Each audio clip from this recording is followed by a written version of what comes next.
Welcome to எங்கள் வீட்டு சமையல். எல்லாரும் எப்படி இருக்கிறீங்கள்? எல்லாரும் நலமாக இருப்பீர்கள் என்று நினைக்கிறேன். இன்றைக்கு நான் உங்களுக்காக செய்து காட்ட போகிறது ஆடிக்கூழ் தான் செய்து காட்ட போகிறேன். இதை செய்து காட்டுறதுக்கு முன்னாடி இந்த சேனலை இதுவரைக்கும் சப்ஸ்கிரைப் பண்ணாதவங்க பண்ணிக்கொள்ளுங்க. அப்போ தான் நான் போடுற ஒவ்வொரு புதிய வீடியோக்களும் உங்களை உடனுக்குடன் வந்து சேரும். இப்போ நாங்கள் இந்த ஆடிக்கூழ் எப்படி செய்யலாம் என்றதை பார்ப்போம்.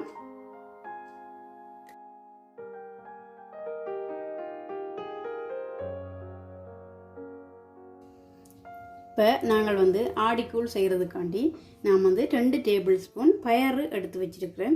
இதை இப்போ நாங்கள் நல்லா சிவக்க வறுத்தெடுப்போம். இப்போ நல்லா குறைச்சி வச்சு கருக விடாமல் வறுத்தெடுப்போம்.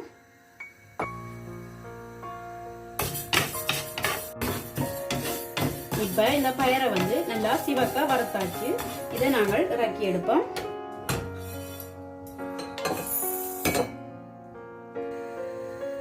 அரை டீஸ்பூன் மிளகும், அரை டீஸ்பூன் சின்ன சீரகம் எடுத்து வச்சிருக்கிறேன்.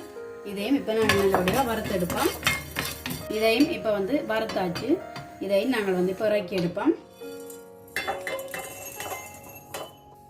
250 கிராம் சிவத்த பச்சை அரிசி எடுத்து அதை நல்லபடியாக கழுவி 3 மணித்தியாலங்கள் ஊற வச்சு இப்போ தண்ணி எல்லாம் நல்லா வடிய விட்டு எடுத்து வச்சிருக்கிறேன். இதை இப்போ நாங்கள் அரிச்சு எடுப்போம்.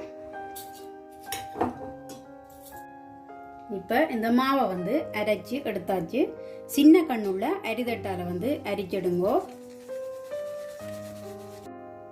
இப்போ இந்த மாவை நல்ல வடிவா அரிச்சு எடுத்தாச்சு. இவ்வளோ குறுநலும் எஞ்சி இருக்கு. இது தேவையில்லை.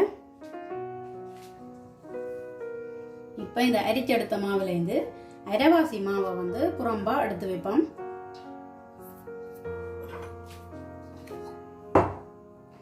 இப்போ இந்த மாவை 2ஆ புரிச்சு எடுத்துட்டேன்.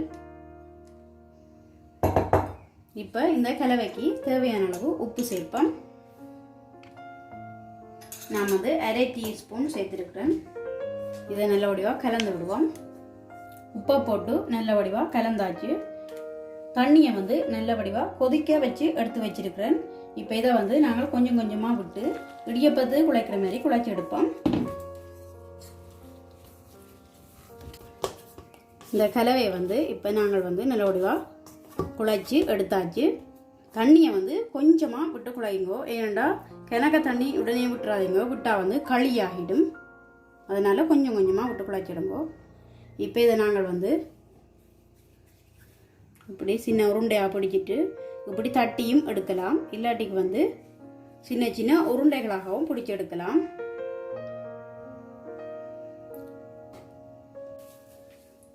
இப்போ இந்த குழைச்ச மாவை நான் உருண்டைகளாகவும் சில்லுகளாகவும் செய்தெடுத்து வச்சிருக்கிறேன். இதை இப்போ நாங்கள் காயாமல் மூடி வைப்போம். நான் ஒரு பாத்திரத்தில் 3 கப் தண்ணி சேர்க்கிறேன். அதுக்குள்ள வறுத்து வச்சுக்கிற பயரை நான் கழுவி எடுத்து வச்சிருக்கிறேன். இப்போ அதை அவிய விடுவோம். அதோட 2 டேபிள் ஸ்பூன் தேங்காய் சொட்டும் எடுத்து வச்சிருக்கிறேன். அதையும் சேர்க்கிறேன். பயறு அரைப்பதம் அவியந்தனைக்கும் விடுவோம். இப்போ இதுக்குள்ள போட்ட பயரும் தேங்காய் சொட்டும் அவிஞ்சு கொண்டிருக்கு. பயரை பார்த்தீங்கன்னா தெரியும், அரைப்பதம் அவிஞ்சிட்டுது. இப்போ இதுக்குள்ள நாம் செய்தெடுத்து வச்சிருக்கிற சில்லுகளையும் அந்த உருண்டைகளையும் சேர்ப்போம்.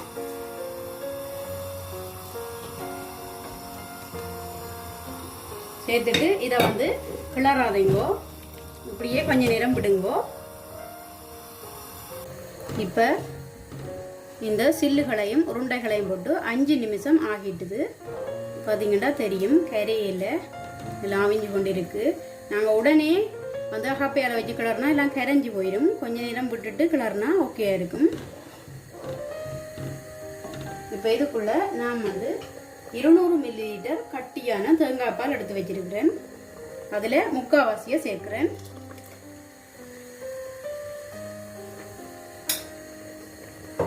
அதோட 175 கிராம் சீனி எடுத்து வச்சிருக்கிறேன். அதையும் சேர்க்கிறேன். சுவைக்காக வேண்டி 1 பிஞ்ச் உப்பு சேர்க்கிறேன். இதை நல்லபடியாக கலந்து விடுவோம். நாங்கள் வந்து தேங்காய் பால் கொதிக்கிற நேரத்துக்குள்ள இதை வந்து நாங்கள் நல்லபடியாக கரைச்சி எடுப்போம். அதுக்கு நான் வந்து 1.5 கப் தண்ணி சேர்க்கிறேன். இப்போ இந்த மாக்கலவையை வந்து கட்டிகள் இல்லாமல் கரைச்சி எடுப்போம். இதை வந்து அடிக்கடி கிளறி விடுங்கோ. நீங்கள் வந்து தேங்காய் திருவி எடுத்து செய்கிறதா இருந்தால் ஒரு அளவான தேங்காய் திருவி எடுத்து பயரையும் தேங்காய் சொட்டையும் வந்து அந்த கடைசியாக வர தண்ணி பாலில் வந்து அவிய விடுங்கோ. பிறகு தலைப்பாலை வந்து கடைசியாக விடுங்கோ. நான் வந்து கட்டியான தேங்காய் பால் எடுத்துருக்கிறபடியாக தண்ணியில் தான் தேங்காய் சொட்டையும் பயரையும் வந்து அவிய விட்டுட்டு கடைசியாக தேங்காய் பால் சேர்க்கிறேன். இந்த உருண்டைகளை வந்து நீங்கள் வறுத்த அரிசி மாவுலையும் வந்து செய்தெடுக்கலாம்.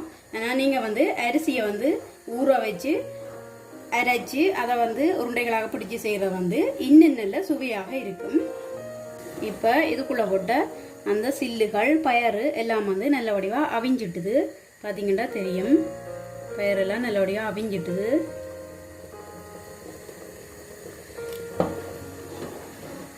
இப்போ இதுக்குள்ளே நான் வந்து கரைச்சி எடுத்து வச்சிருக்கிற மாக்கலவையை வந்து சேர்க்கிறேன்.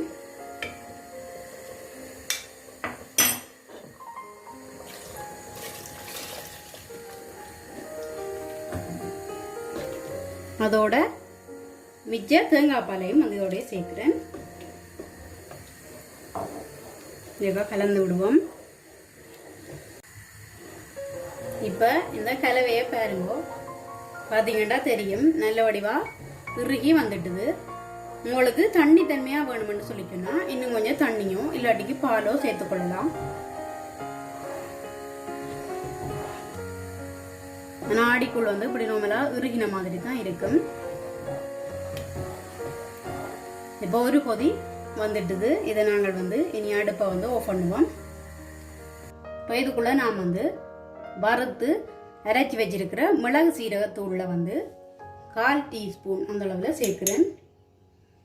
உங்களுக்கு வந்து மிளகு சீரகத்தூள் வாசம் வந்து பிடிக்காட்டிக்கு நீங்கள் வந்து ஏலக்காய் தூள் வந்து சேர்த்துக்கொள்ளலாம். ஓகே ஃப்ரெண்ட்ஸ், இப்போ இந்த ஆடிக்கூழ் வந்து ரொம்ப சுவையாக தயாராகிட்டுது. நான் வந்து டேஸ்ட் பண்ணி பார்த்துட்டேன். ரொம்ப சூப்பராக வந்திருக்கு.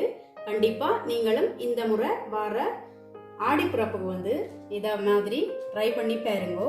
எப்படி இருக்குன்னு சொல்லி உங்களோட கருத்துக்களை இன்பாக்ஸுக்குள்ளே சொல்லுங்க. இந்த வீடியோ உங்களுக்கு பிடிச்சிருக்குமென்னு நினைக்கிறேன். பிடிச்சிருந்தா லைக் பண்ணுங்க, ஷேர் பண்ணுங்க, சப்ஸ்கிரைப் பண்ணுங்க. மறக்காமல் அந்த பெல் பட்டனையும் ப்ரெஸ் பண்ணி விடுங்க. நான் உங்களை இன்னும் ஒரு புதிய வீடியோவில் சந்திக்கிறேன். அது வரைக்கும் நன்றி.